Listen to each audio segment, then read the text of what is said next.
میں آج بھی قرآن شریف پڑھے تو میں بڑے یقین کے ساتھ کہہ سکتا ہوں کہ آج بھی کفر کا فتنہ پانی ہو سکتا ہے، آج بھی ہمارے دلوں میں روحانیت پیدا ہو سکتی ہے۔ ایک مرتبہ بہن نے قرآن کیا پڑھا تھا، عمر کے دلوں سے قدورتوں کا خاتمہ ہو گیا تھا۔ اسی لیے قرآن پڑھنے کے لیے لہجہ چاہیے، قرآن سننے کے لیے تاب و توانائی چاہیے۔ حضرات گرامی، میں چند باتیں میں آپ سے عرض کرنے جا رہا ہوں۔ شاعر اسلام جناب شمیم رضا فیضی صاحب کی جلوہ گری ہو گئی ہے اور آن بان شان کے ساتھ اپنے نورانی لب و لہجے سے آپ سب کی خدمت بابرکت میں بہت جلد باریابی کا شرف حاصل کرنے والے ہیں۔ حضرات مسکرا کے ان کا استقبال کیجئے، مسکرائیے، چہرے پہ تھوڑا سا ایسا لگے کہ آپ کے اندر کچھ حسن ہے اور کچھ سیکھنے کا جذبہ ہے۔ حضرات اللہ تبارک و تعالیٰ کی اسی قرآن حکیم کے حوالے سے میں نے جس آیت مقدسہ کا مقدس ٹکڑا پڑھ کے اپنے آپ کو مشرف کیا ہے، اس میں اللہ پاک اپنے محبوب سے خطاب فرماتا ہے، قل، اے میرے پیارے محبوب، آپ اپنے غلاموں کو کہہ دیجئے، اپنے ماننے والوں چاہنے والوں کو بتا دیجئے، دنیا انسانیت میں زندگی گزارنے والے انسانوں سے کہہ دیجئے نا، حل یستوی الذین یعلمون والذین لا یعلمون، کیا علم والے اور بغیر علم والے دونوں برابر ہو سکتے ہیں؟ آپ ان سے پوچھئے، ان کا بھی یہی جواب ہوگا کہ نہیں، دونوں برابر نہیں ہو سکتے۔ جو علم والے ہیں اور جو علم والے نہیں ہیں دونوں برابر نہیں ہو سکتے۔ آپ بھی یہ سمجھتے ہیں دن رات دونوں برابر نہیں ہو سکتے ہیں، صبح و شام میں برابری نہیں ہو سکتی ہے۔ کفر اور اسلام میں مساوات کا تصور بھی نہیں کیا جا سکتا ہے۔ یہ دونوں میں آپس میں اپوزٹ ہیں، دونوں میں تضاد ہے، دونوں میں ایک بناؤ نہیں ہو سکتا ہے، مگر علم علم ہے۔ اب اس حوالے سے جو چند جملے میں آپ کی خدمت میں عرض کرنے کی سعادت حاصل کرنے جا رہا ہوں، اسے غور سے سنیے۔ حضرات گرامی، بس ایک واقعہ جلدی میں سنیے، آپ کو کچھ سمجھ میں آ جائے گا۔ حضرات ایک دریا ہے، اس دریا کے کنارے ایک بزرگ صفت آدمی ہے، وہ اپنے پیوند لگے کپڑوں کی درستگی میں لگے ہیں۔ پیوند لگے ہیں کپڑے پہ، یعنی گدڑی سل رہے ہیں۔ کسی جان پہچان آدمی کا وہاں سے گزر ہوا، غور سے دیکھا تو پہچان گیا، یہ فلاں صاحب ہیں، فلاں جگہ کے رہنے والے ہیں، یہ کچھ دنوں پہلے صاحب تخت و تاج تھے، کچھ دنوں پہلے یہ بہت زیادہ حکومت و ثروت اور دولت کے مالک تھے۔ غور کیا، نام بھی سمجھ میں آ گیا، چہرہ بھی سمجھ میں آ گیا، کام بھی سمجھ میں آ گیا۔ حیرت میں جھنجھلاہٹ کے ساتھ اس نے کہا، حضور عالی جا، گستاخی معاف، کہوں تو میں عرض کرنا چاہتا ہوں۔ سر اٹھایا انہوں نے، کہا بولو کیا کہنا چاہتے ہو؟ کہا اگر میرا ذہن خطا نہیں کر رہا ہے تو ایک بات کہنا چاہتا ہوں۔ کہا کیا ہے؟ کہا کہ آپ بلخ کے بادشاہ نہیں تھے؟ کیا آپ صاحب تخت نہیں تھے؟ کیا آپ کے پاس حکومت نہیں تھی؟ کیا آپ کے پاس دولت و ثروت اور دولت کی ریل نہیں تھی؟ کیا آپ کے آگے پیچھے لوگوں کا آنا جانا نہیں لگا رہتا تھا؟ کہا ہاں یہ سب صحیح ہے۔ پھر آپ نے چھوڑا کیا؟ پھر آپ نے تج کیوں دیا؟ پھر آپ نے اسے لات کیوں مار دی؟ پھر آپ نے اس سے کنارہ کشی کیوں اختیار کر لی؟ آپ کی حکومت تھی، آپ کی حکومت کے سکے کھنکتے تھے، آپ کا اقتدار چلتا تھا، آپ کو لوگ بادشاہ سلامت سمجھتے تھے، پھر آپ نے کیوں چھوڑا ہے؟ جو جواب مجھے بتانا ہے وہی اصل میں پوائنٹ ہے، واقعہ سنانا مقصد نہیں ہے۔ انہوں نے کہا دیکھنا چاہتے ہو کہ اس کو چھوڑنے کے بعد ہم کس منزل میں پہنچے ہیں، ہمیں کیا ملا ہے؟ کہا ہاں ہاں دکھا دیتے تو پھر سنیدہ کئی بود مانند دیدہ، سننا اور ہے دیکھنا اور ہے۔ کوئی سن کے فیصلہ لیتا ہے، کوئی دیکھ کے فیصلہ لیتا ہے۔ ایک تھیوری ہے، پریکٹیکل ہے، تھیوری کے بعد پریکٹیکل کی منزل سے جب انسان گزرتا ہے تو اس کے حوصلے بلند ہوتے ہیں، اس کے دل و دماغ میں ایک عجیب سا معاملہ اور جذبہ پیدا ہوتا ہے۔ فرمایا ہاں دکھا دیجئے۔ جس سوئی سے وہ اپنی گدڑی کو سل رہے تھے اسے دریا برد کر دیا، یعنی دریا میں پھینک دیا، اور تھوڑی دیر کے بعد 2-4 منٹ کے وقفہ سے فرمایا وہ دریا کی مچھلیوں مجھ میری وہ سوئیاں میرے حوالے کر دو۔ اب آس پاس کی جتنی مچھلیاں تھیں مولانا روم فرماتے ہیں کہ ساری مچھلیوں نے سونے کی سوئی لے کے منہ میں کہ دریا کے کنارے آ گئی، گویا کہ وہ کہہ رہی تھی کہ سرکار قبول فرما لیں، ایک سوئی کیا ہے، ہم یہاں سینکڑوں سوئی لے کے کریں آپ کی خدمت میں حاضر ہیں۔ حضرت جانتے ہیں اس بزرگ نے جواب کیا دیا تھا، ہمیں سونے چاندی کی سوئی نہیں چاہیے، ہمیں تو وہی لوہے کی بنی ہوئی اپنی سوئی چاہیے، اپنی سوئی چاہیے۔ ایک مچھلی آ گئی، وہی لوہے کی سوئی لے کر کے سامنے کنارے کھڑی آ گئی، اور حضور نے اسے لے لیا اور اسے پھر اپنی گدڑی میں سلنے میں استعمال کرنا شروع کر دیا، اور اس آدمی سے کہا لوگوں تمہیں نہیں معلوم ہے ہم نے دولت چھوڑی ہے، ہم نے ثروت کو لات مارا ہے، تخت و تاج کو قربان کیا ہے، ہم نے اس حکومت کو چھوڑا ہے جس حکومت کے ذریعے سے صرف ہم انسانوں پہ حکومت کرتے تھے، لیکن آج اس حکومت کے چھوڑنے کے صدقے میں اللہ نے مچھلیوں پر بھی حکومت کرنے کی صلاحیت عطا فرما دی ہے۔ اب دریا کی مچھلیاں بھی ہماری حکومت مانتی ہے۔ سمجھ میں آیا اللہ کا جو محبوب بن جاتا ہے تو دلوں میں وہ راج کرنے لگتا ہے، دلوں پہ حکومت کے اس کے چچے کھڑکنے لگتے ہیں۔ آپ کا کیا خیال ہے، کیا امام صاحب نے وصیت کی تھی کبھی؟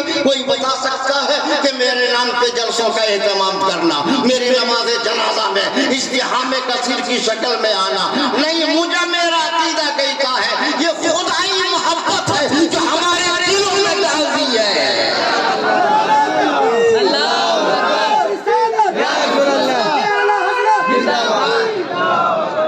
اس سے یہ پھیلا، رکیے نعرہ بعد میں لگائیے، ابھی حضرت لوگ آئیں گے، جتنا نعرہ لگانا ہوگا پورا دم بھر جی بھر لگا لیجیے گا، تو سیکھ تو لیجیے نا۔ سبحان اللہ۔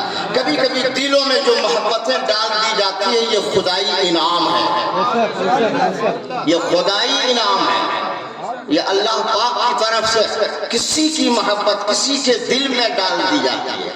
اور یہ فیض کب ملتا ہے پتہ آپ لوگوں کو نہیں، یہ فیض اس وقت ملتا ہے جب انسان سنت و شریعت کا پابند ہو جاتا ہے، جب شریعت کے چلنے والا ہو جاتا ہے، جب وہ سنت کی پابندی کرنے لگتا ہے تو من جانب اللہ لوگوں کے دلوں میں اس کی محبت ڈال دی جاتی ہے۔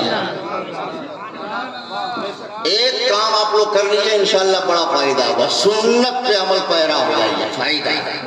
ہاں کبھی کبھی ابھی تو تھوڑا سا حالات بدلے ہیں، لیکن انشاءاللہ اگر آج بھی اگر ہم خلوص نیک نیتی کے ساتھ سنت کو عملی جامہ پہنا لیں تو لوگوں کے دلوں میں رعب طاری ہو جائے گا۔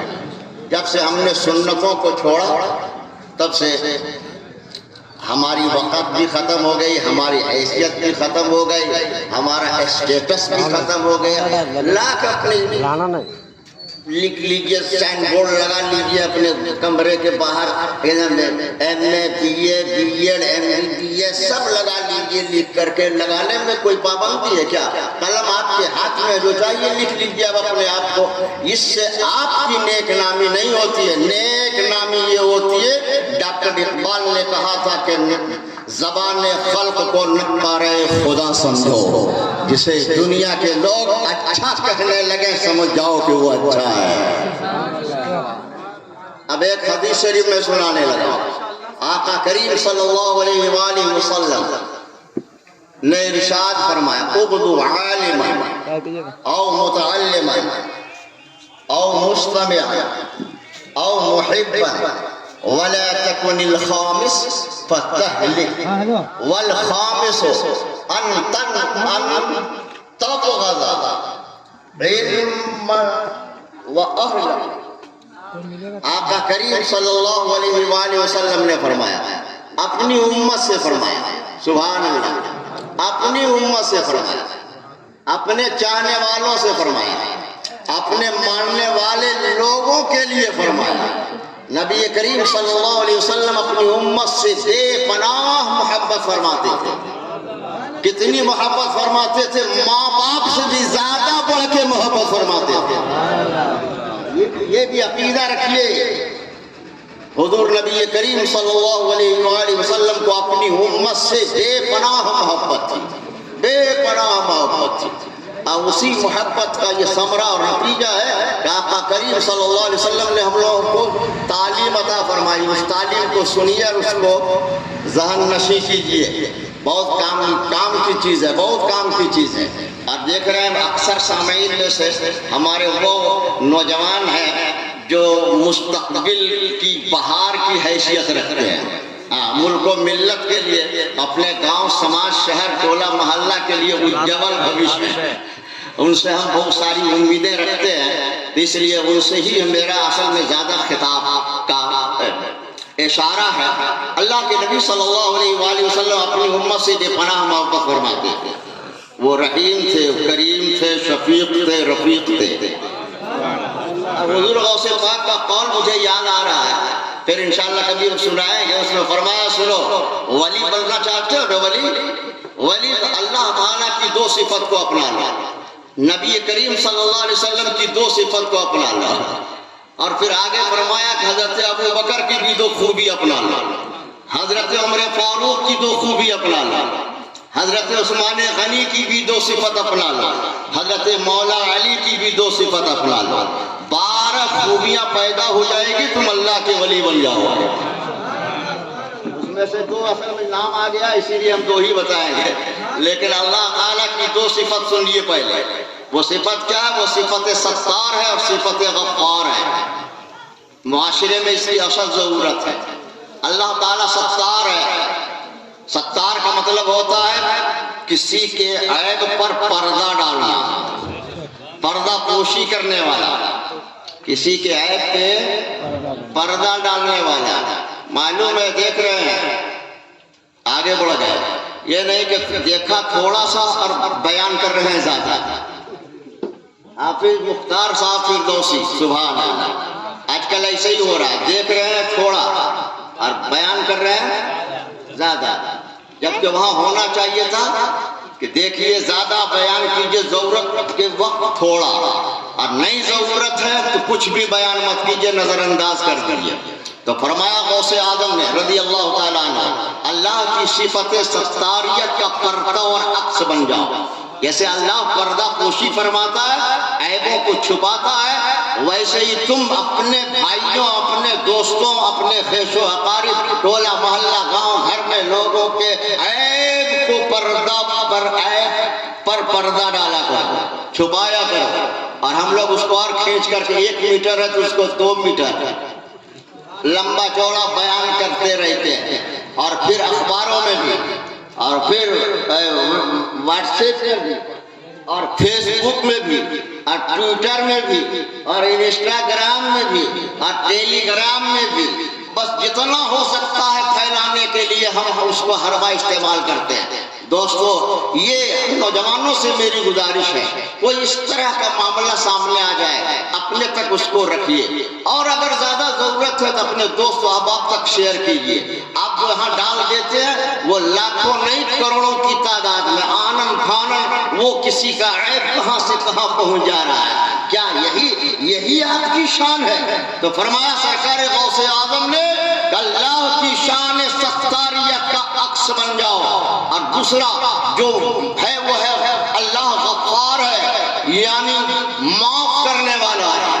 غفار میں بہت زیادہ معافی کرنے والا، کسی سے بھول چوک غلطی سستی ہو جائے تو پھر جیسے اللہ معاف کر دیتا ویسے تم اپنے بھائیوں کو بھی معاف کر دیا کرو، اسے بھی معاف کر دیا کرو، نظر انداز کر دیا کرو۔ ہم تو خوب وظیفہ پڑھتے ہیں، یا غفار یا غفار یا غفار اللہم انک عفو تحب العفو فاعف عنی یا کریم یا کریم یا کریم۔ بزرگوں نے فرمایا تم اللہ سے معافی کے طلبگار رہتے ہو، اور پھر تم دوسروں کو معافی دینے کے لیے کبھی تیار نہیں ہوتے ہو، یعنی صرف معافی لینا چاہتے ہو، معافی دینے کا بھی جذبہ پیدا کرتا۔ غوث اعظم فرماتے ہیں اپنے نبی کی 2 صفت پیدا کر لو۔ پہلی صفت کیا ہے؟ نبی رفیق ہے، رفق کا معنی نرمی ہے، اپنے دلوں کے اندر نرمی پیدا کرو، رحم دلی کا جذبہ پیدا کرو، دوسروں کے لیے کام آنے کا ایک مزاج بناؤ کہ ہم دوسروں پہ بھی رحم دلی کا مظاہرہ کرتے رہے. اور جو دوسری صفت ہے وہ فرمایا وہ شفیق ہے. نبی شفیق ہے یعنی اپنی امت سے بے پناہ پیار کرتے ہیں. آقا کریم صلی اللہ علیہ وآلہ وسلم اپنی امت کے لیے رحیم ہے، کریم ہے، شفیق ہے، رفیق ہے. اسی نبی کریم نے ارشاد فرمایا اغدو عالما او متعلما او مستمعا او محبا ولا تكن الخامس فتهلك. آقا کریم نے فرمایا میرے چاہنے والے لوگوں عالم بنو، عالم عالم بنو. اب آپ لوگ سمجھے کہ سب کو عالم میں بنا دیجیے گا. عالم بنو. امت مسلمہ کی شان ہے عالم. آقا کریم صلی اللہ علیہ وسلم نے فرمایا انی بعثت معلما، میں دنیا میں معلم بنا کے بھیجا گیا ہوں. تو امت کو بھی معلم ہونا چاہیے، لیکن ہم معلم کہاں ہیں، دوسروں کے محتاج ہیں. آقا کریم صلی اللہ علیہ وسلم نے فرمایا عالم بنا کرو، عالم. اغدو عالما او متعلما، عالم نہیں بن سکتے تو متعلم بنا کرو، یعنی سیکھنے والا بنو یا سکھانے والا بنو. اگر یہ دونوں بھی اگر نہیں ہو سکتا فرمایا او مستمعا، تو سننے والا بنا کرو، یعنی کان لگا کے دھیان دے کے کوئی تقریر کرے تو غور سے سننے والا بنو. مسجد میں جاؤ تو خطبہ غور سے سنا کرو. امام صاحب کچھ نصیحت کرے تو غور سے سنا کرو. امام صاحب کوئی مسئلہ بیان کرے تو دھیان دیا کرو. فرمایا او مستمع، سننے والا بن جاؤ. اور اگر ایسا بھی موقع نہیں مل سکا ہے تو فرمایا او محب، اگر یہ تینوں صفت تمہارے اندر نہیں پیدا ہو سکی تو کم سے کم ان تین لوگوں کو سے محبت کرنے والا بن جاؤ. ان تین طرح کے لوگوں کی خدمت کرنے والا بن جاؤ. عالم کی خدمت کرو یا پھر متعلم کی خدمت کرو یا پھر جو دین کے کاموں کو سن کے دوسروں تک پھیلانے کا کام کرتا ہے اس سے محبت کرنے والا بن جاؤ. آقا کریم صلی اللہ علیہ وسلم نے فرمایا وَلَا تَكُنِ الْخَامِسِ فَتَهْلِكْ، پانچواں مت بننا ہلاک ہو جاؤ گے. پانچواں مت بننا ہلاک ہو جاؤ گے. یہ پانچواں کیا ہے؟ تیور دیکھیں جو ارشاد فرمایا گیا. آپ لوگ تو بہت پڑھتے رہتے ہیں ماشاءاللہ، اور آج کل تو انٹرنیٹ کی دنیا ہے اور اس پہ ہم لوگ جب غور کرتے ہیں تو سمجھ میں آتا ہے انٹر کا مطلب ہوتا ہے اندر، ایسا ہوتا نہیں نہیں. اور نیٹ مانے نیٹ مینس سمجھ جائیے وہ جال ہے بابو لوگ. سبحان اللہ سبحان اللہ. چلیے مسکرائے آپ لوگوں نے.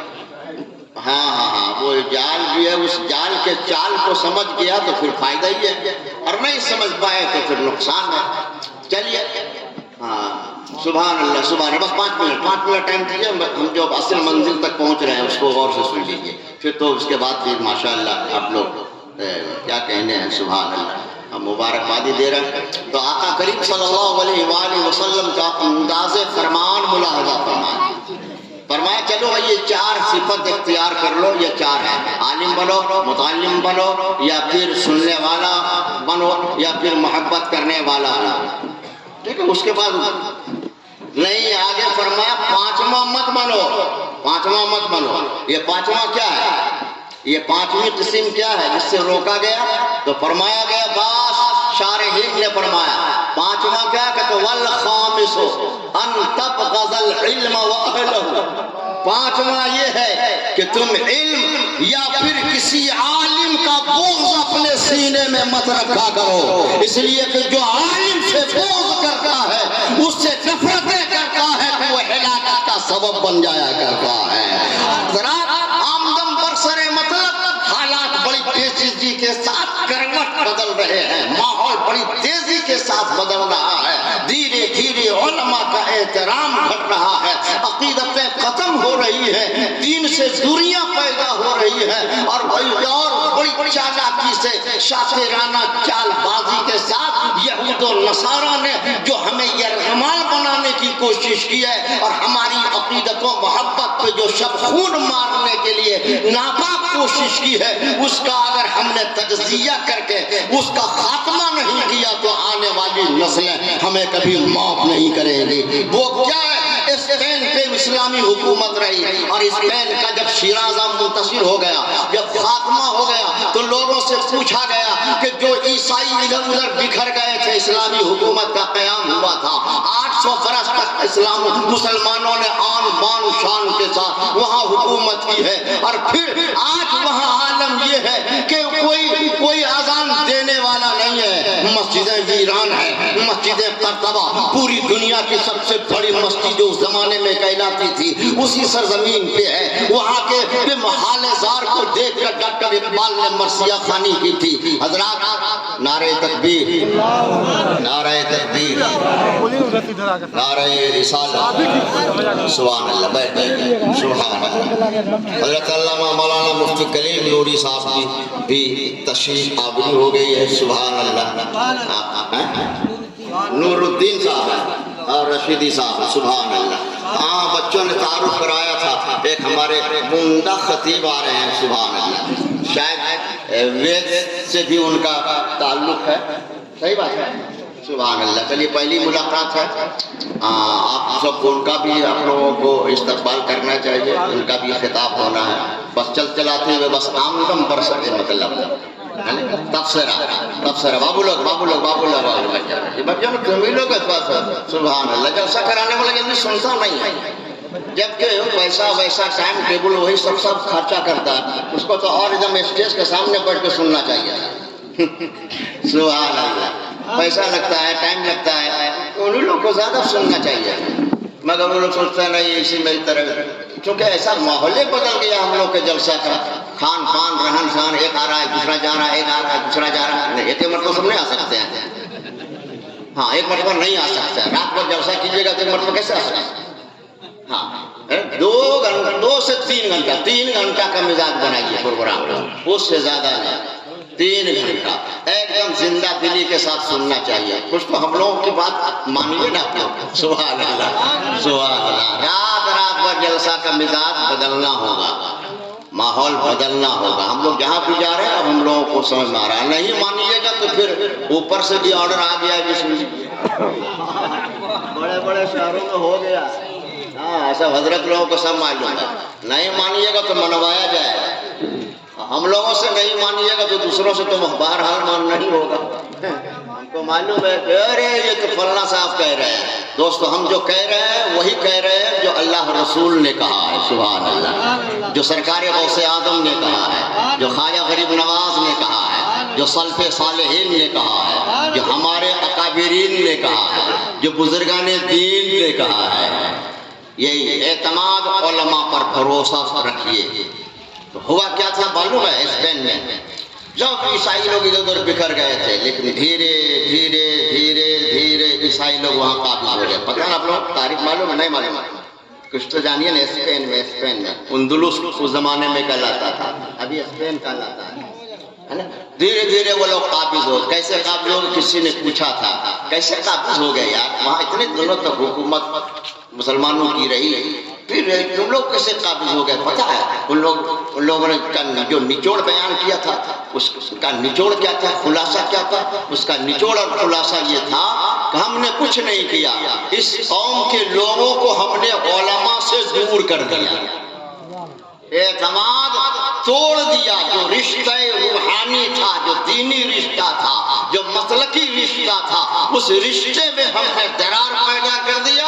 پھر ہم نے ایک ایک کر کے الگ الگ ٹولیوں کو خریدنا شروع کیا، یہ سب ٹکاؤ مال ہو گئے، اجتماعیت نام کی کوئی چیز نہیں رہی، اتحاد پارا پارا ہو گیا، اجتماعیت کا جنازہ نکل گیا، پھر دھیرے دھیرے ہم لوگ اس پہ قابض ہو گئے۔ اس لیے اپنے علماء سے ایک دم بالکل اٹوٹ محبت کیجئے، دل کھول کے محبت کیجئے، عقیدت و احترام کا خاص خیال رکھیے، اور جہاں آپ اپنے بچوں کی تعلیم و تربیت کے لیے لائحہ عمل مرتب کرتے ہیں، جہاں گھر میں بیٹھ کر کے رائے مشورہ کرتے ہیں کہ کون سے اسکول میں ایڈمیشن کروایا جائے، کاہے کے لیے مشورہ ہوتا ہے. آج تک میں اس کو کوئی ایسا گھر نہیں ملا ہے جہاں گھر کے لوگ بیٹھ کے یہ مشورہ کریں کہ کون سا شاندار مدرسہ ہے جہاں پہ ہم اپنے بچوں کو بھیج کر حافظ قرآن بنائیں, عالم ذیشان بنائیں. مشورہ صرف اس بات پہ ہوتا ہے کہ انجینئرنگ کی ڈگری سب سے سستے میں کہاں حاصل ہوگی اور کون سی ڈگری زیادہ اہمیت کی حامل ہے, کہاں بچہ بہت جینیس بنے گا, بہت تیز ترار کہلائے گا, کمپٹیشن فائٹ کرے گا اور پھر آگے بڑھے گا, خالی مال کمائے گا. دوستو کامیابی اس کا نام نہیں ہے, کامیابی اسی کا نام ہے جہاں سے میں نے تقریر شروع کی تھی. کامیابی دیکھنا چاہتے ہو, کامیابی یہ ہے کہ لوگوں کے دلوں میں آپ کی محبت ڈال دی جائے, آپ کی محبت لوگوں کے دلوں میں قائم ہو جائے, لوگ آپ کا احترام کرنے لگے. ہاں پڑھائی لکھائی میں آپ بہت آگے بڑھیے, یہ شریعت کہتی ہے, یہ ہمارا اسلام کہتا ہے, یہ قرآن و حدیث کی تعلیم ہے. نبی رحمت نے فرمایا یہی 4 چیزیں ہیں کہ فرمایا اس سے علم کا پھیلاؤ ہوگا, اس سے علم بڑھے گا. علم کوئی سا بھی برا نہیں ہے, ہر علم آپ کو چاہیے. اگر آپ کیمسٹری نہیں پڑھیں گے تو پھر جانتے ہیں کسی بھی دوا کا فارمولا اور اس کا کمپوزیشن آپ کو کیسے معلوم ہوگا کہ کن کن اجزاء سے کن کن چیزوں سے وہ سامان تیار ہوا. ایک سے ایک آپ کے پاس سامان آتا, آپ لوگ اس کا کمپوزیشن پڑھتے ہیں کیا کیا ملا ہوا ہے, یہ تو ہر آدمی تو بتا نہیں سکے گا, آپ کا بیٹا بتاوے گا,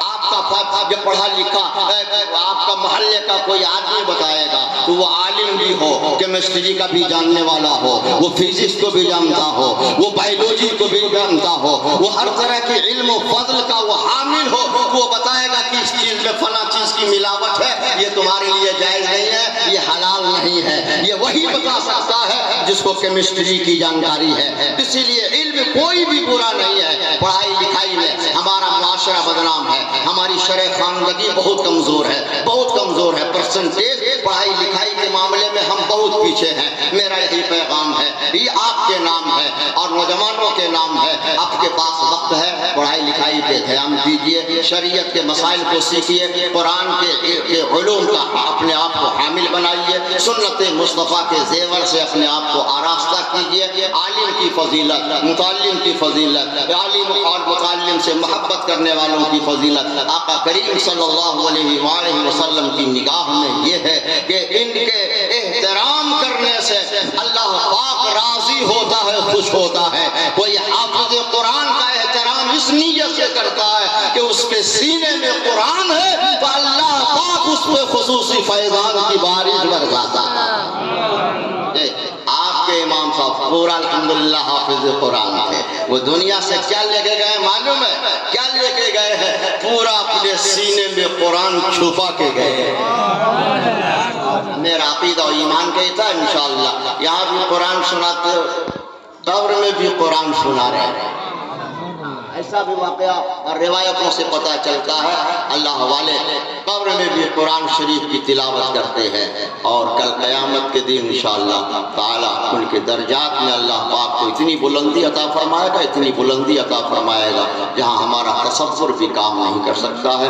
دوستو آج کا یہ اجلاس جو روح پرور بھی ہے, شاندار بھی ہے, ایمان افروز بھی ہے, اور پھر سرکار غوث العظم بڑے پیر دستگیر سیدنا شیخ عبد القادر غوث اعظم محی الدین جیلانی بغدادی رضی اللہ تعالیٰ عنہ کی ذات قدسی صفات سے معنون بھی ہے, اس لیے یہ اجلاس بہت بابرکت ہے. اللہ پاک اسے اور بابرکت بنائے اور بامقصد بنائے. جو کچھ بھی کہا جائے گا, سنا جائے گا, سنایا جائے گا, ساری اچھی اچھی چیزوں کا سارا ثواب خصوصیت کے ساتھ خطیب و امام نوری مسجد جھریا حضرت الحاج حافظ قاری فضل الرحمن نوری مرحوم و مغفور کی بارگاہ میں پیش کیا جائے گا. اللہ پاک ان کے درجات میں بلندی عطا فرمائے گا اور آپ کو بھی اس کا اجر ملے گا. اللہ پاک ہم سب کو کہنے سننے بولنے سے زیادہ عمل صالح کی توفیق رفیق عطا فرمائے, اور آج کے اس اجلاس کو اپنی بارگاہ میں قبولیت کا شرف عطا فرما کر ذاکرین, حاضرین, منتظمین, سامعین, ناظرین اور خصوصیت کے ساتھ امام صاحب مرحوم و مغفور کے درجات کی بلندی کا سامان بنائے گا. استغفر اللہ بلند آواز سے پڑھیے میری مرتبہ. استغفر اللہ ربی من کل ذنب واتوب الیہ اشہد ان لا الہ الا اللہ واشہد ان محمدا عبدہ ورسولہ وآخر دعوانا ان الحمد للہ رب العالمین. السلام.